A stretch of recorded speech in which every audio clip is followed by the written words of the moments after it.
Hello guys, magandang umaga. Welcome back my channel kay Tito Guys TV Vlog. Guys, magpapa-shoutout muna tayo sa mga ating viewer.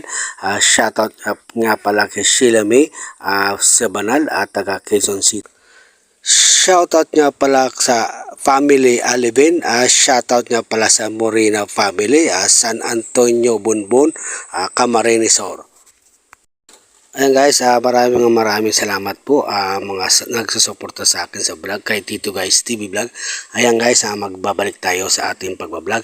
Ayan guys, si Renato Camo, taga Bigas. Ayan po, nagpipintura tayo. Ayan, yung sa steel dig, pinipintura natin. Tatlong patong yan guys. Pangalawang patong na tayo sa pagpipintura ng ating steel deck. Ayan guys, ang ating steel deck nilalagay